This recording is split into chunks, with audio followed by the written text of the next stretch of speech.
Look, I'll just whack through this. I'm going to talk a little bit about the Lincoln Hub, which you may have heard of something about in the newspapers or from politicians. I'll give you my interpretation of it, and about networking therein, which is the theme of this conference. I thought, though, I'd like to start with the big picture, which is why I have a Lincoln Hub in the first place. Which Lincoln Hub, just to summarise it, is really a focus around agriculture, food production, nature conservation and the like, with a very heavy tertiary education and research focus. So I'll start with the big picture. Not that big really, I mean there are billions of planets, but anyway. There's been unprecedented growth in human population, so you won't be able to see this very well at the back. This is the second Christian millennium from 1000 AD to 2000, or 2000, probably 2050. Estimated billions of humans up the vertical axis. You can see that for most of the 170,000 years of our species' existence, we've been well under 1 billion people on the planet. But things really kicked off in the 1900s with the advent of antibiotics and the Haber-Bosch process to fix atmospheric nitrogen and produce synthetic fertiliser. So that's now leading to, we've currently got 7.2 billion people on the planet. By 2050 we'll have 10 billion. It's greatest ever accumulation of mammalian biomass, at least in terms of speed. But wealth is more influential than population on what's going to happen to the planet. So here's a table of relative gross domestic product per capita levels in purchasing power parity terms. Were fixed from 2009 to an estimated 2050. Will be fixed against the US. So it's relative wealth growing relative to the US, because the US wealth will grow, but we're just looking at relative changes. Germany, over that period estimated by the World Bank, will have a 4% gain on the United States. India will have a 300% gain on the United States. It'll still be well behind it in absolute terms. 300% gain. China 222%, Indonesia 144%. Now, population's only going to grow by 40%. Wealth is going to grow by 150, 200, 300% in certain very large economies. Which means more demand for the food types that New Zealand specialises in. We specialise in animal fats and proteins. People introduce those, they're expensive to produce. People introduce those to their diets when they're earning more than about US $10 a day. A lot of the world is earning a lot less than US $10 a day right now. That also introduces more environmental problems as well, because they're ecologically expensive foods to produce. So it's thus creating massive demands for animal proteins and fats, massive demands for synthetic fertilisers, fresh water and soil, which in turn is causing a major extinction event. So arguably we're in a sixth great major extinction event, this one caused by intelligence, the rest caused by massive climate change, although we'll get onto that now. Because the warming of global food bowls is probably going to happen by as much as 8 degrees centigrade in a few hundred years. So here's the world predicted. This wasn't about 100 years out. I think that's almost scaremongering, but I think that maybe in 200 to 300 years we could see gains in temperature. The redder it is, the hotter it will get. Central continental food bowls, where most of the world's food is currently produced, going up by 8 to 12 degrees. Now you get gains of that sort of temperature on average. You can't grow rice, you can't grow grain. Even with genetically modified crops, you'll be struggling. So it's going to be an interesting world. How's humanity responding to these challenges in terms of food? Well, all these ways: religion, including Gaia, science, of course, education, of course, in terms of being able to develop new technologies to give us new opportunities in a changing the world where there's huge demand in atmospheric change, climate change, embargoing food. So you can't just buy food. You might assume you can buy food whenever you want it 24/7 and import it, and people will all sell it to you. Well, recently the Russians said, look, we've got a slight problem with wheat production, so we don't care how much you're paying for it, you're not getting it. It's for our people first. And of course, because of that, you've got, here's the Hindustan Times, India joins race for land in Africa, China way ahead. So you've got these major countries. I just talked about the wealth gain in those countries, a huge demand that's growing for food. They're worried about food security. They're going to try and lock it up by peaceful means, because in the old days before nuclear weapons it wouldn't have been peaceful. But in the end, if you're forced to, of course humanity will respond with violence to actually acquire food. So we're responding in a whole variety of ways, all predictable. So at the heart of this is a massive global predicament over use of land, water and climate, combated by the accelerating rate of extinction of other species. So what are the large factors limiting humanity's technical response to this predicament? They're not really money, or even within technology. There are technology limits, but it's not the majorest issue. The majorest issue is lack of sufficient skill and confidence in land management. Actually being able to adapt, change and do things better as these huge demands come on us. So now I'll try and bring it back to the immediate and the more relevant, if that's the big picture. Lincoln University itself is the oldest and most iconic agricultural education institute in the Southern Hemisphere. We're the first to get established, apparently. 135 years old, it's all with an international brand which we need to use wisely. Because after all, New Zealand can do what most of the world can't do in one area. We farm ruminants, well, most of the world does that. We farm them on grass, a lot less of the world does that. We farm them without a subsidy, almost none of the world does that. And we farm them at a profit most of the time. And we'd be just about the only country in the world that does all of that together. But there are a growing number of other countries that actually would quite like us to do that. So ruminant, cows, deers, sheep, we do that well. And the world's turning to us and saying, well, how can we do that too?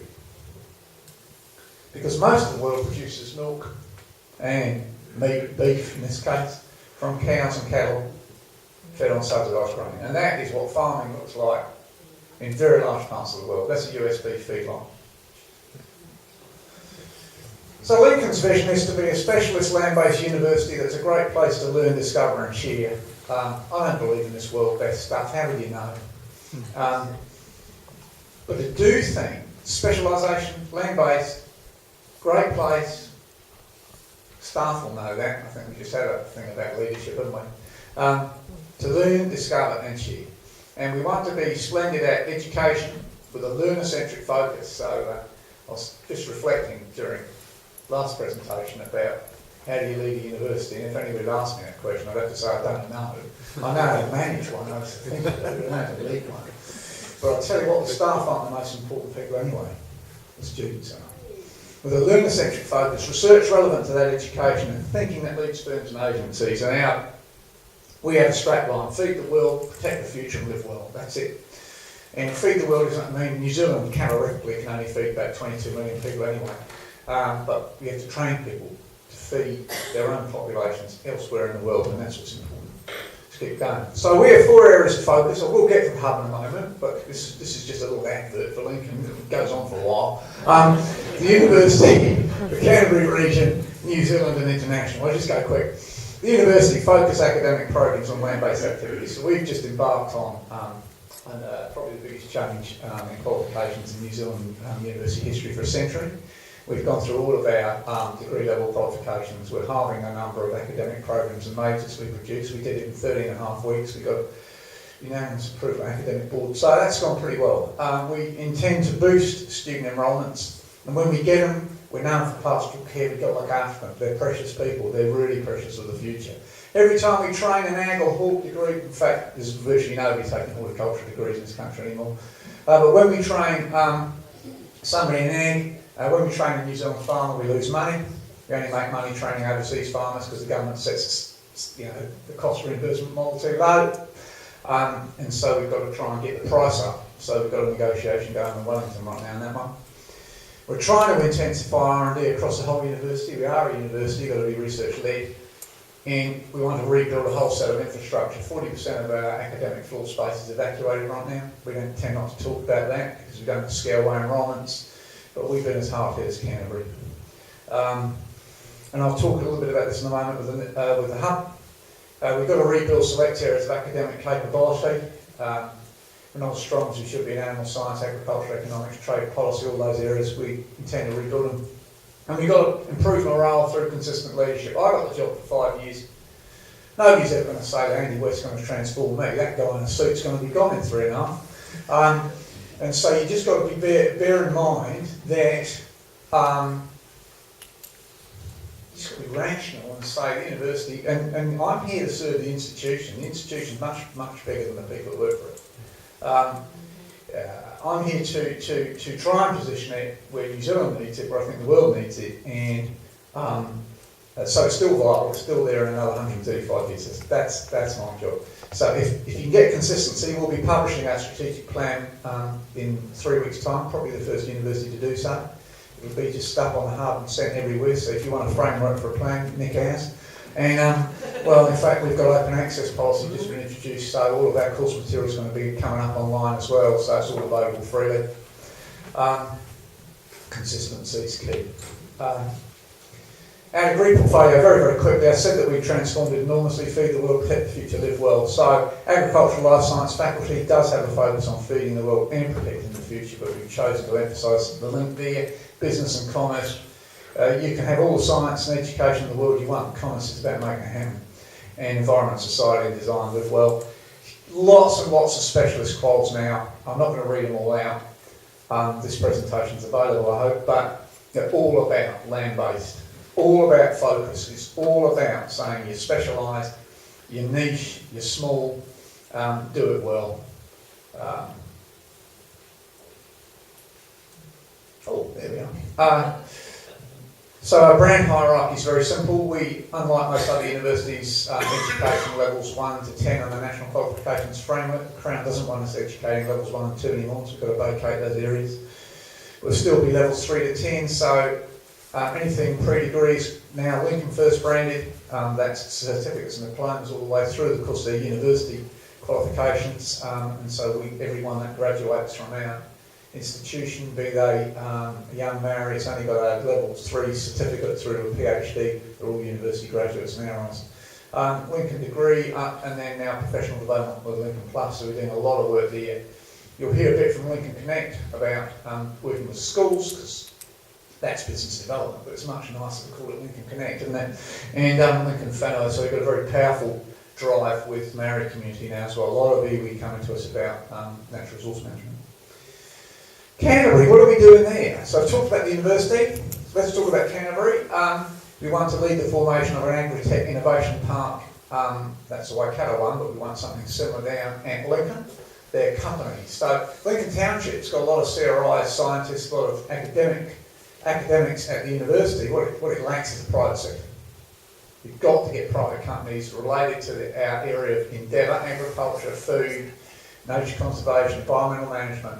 We want those companies that want to acquire that IP and all that knowledge to be adjacent.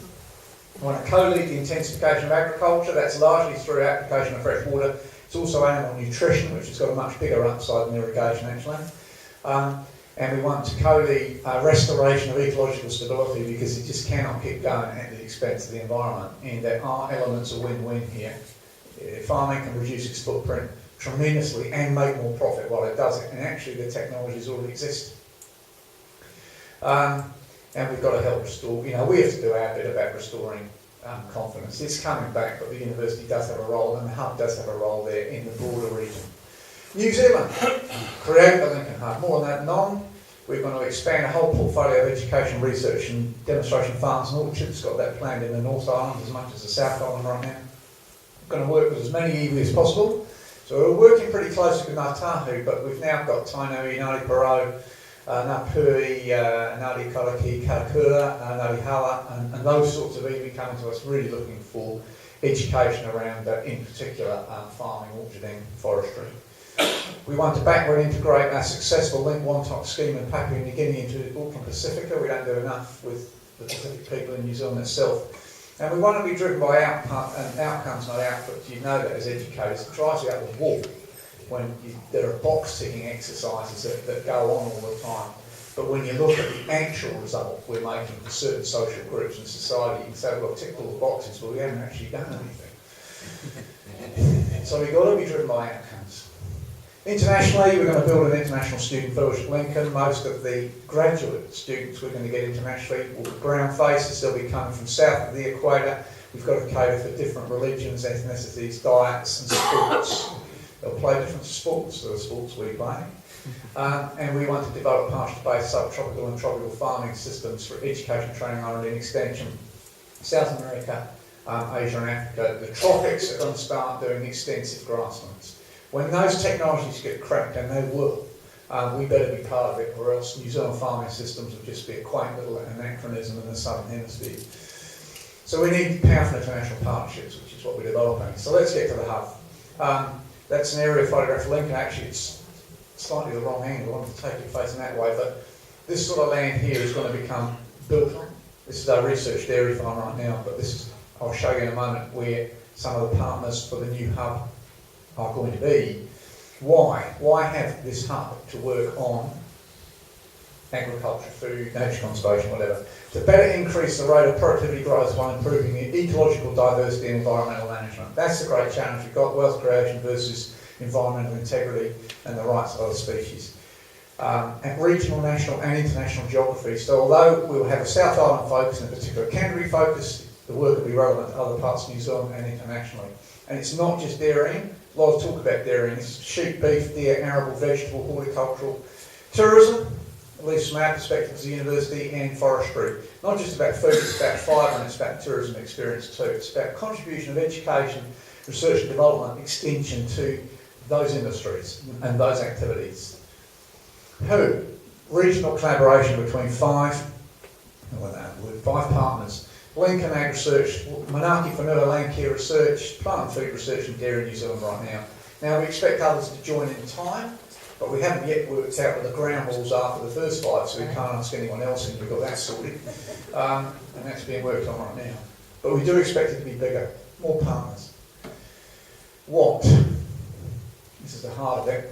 Significant collaborations, so we're talking about networking, aren't we, at this conference? Significant collaborations that may include, and I think they will, but we haven't signed the deals yet, coordinated scientific and academic capability planning and appointment. So if ag research is going to shift, if it's going to shift, another 215 people to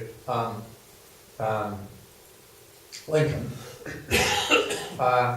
and it's going to bring proteomics, metabolomics, genomics, whatever. Why would Lincoln University try and replicate all of that when it could bring in capability in areas that ag research isn't bringing to Lincoln?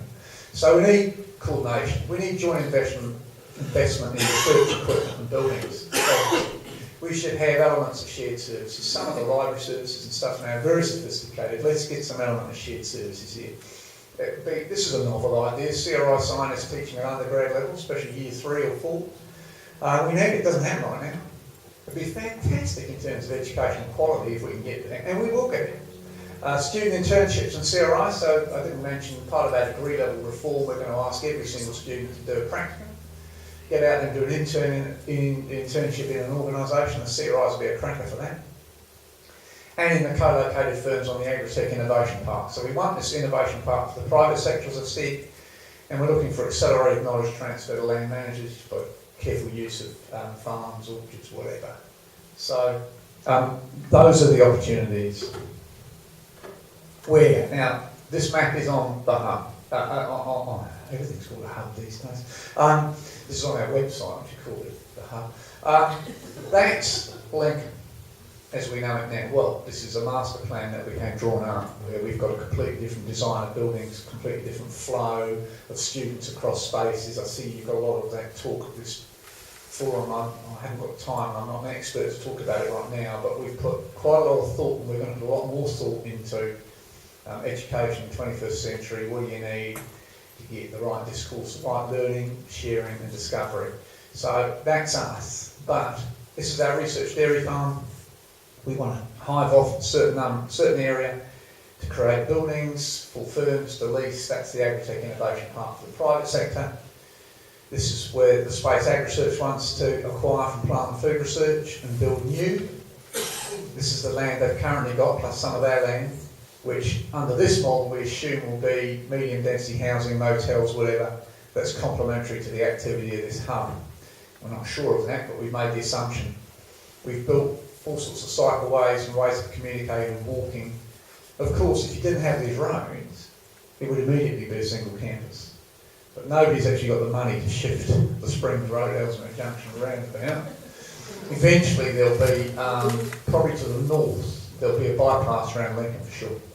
Between the new State Highway 1 bypass down here, and obviously over to the Akaroa Road there.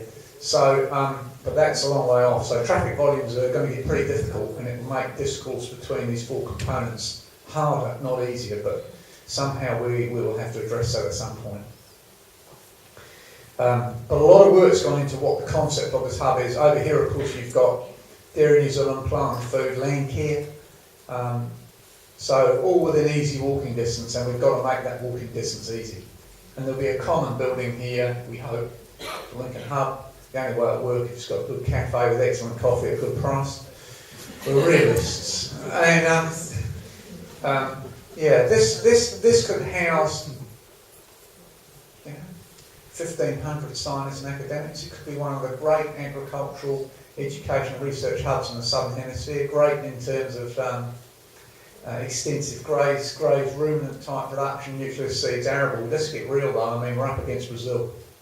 And the amount of money they're spending is unbelievable in Europe. Doesn't matter who wins this Australian election, I guarantee they will turn around and say Australia's moving back into agriculture big time, and it will be in the Northern Territories because that's where they've got the fresh water, and they will be out recruiting because they've run down their agricultural education really badly. They will be out recruiting from New Zealand, I believe it.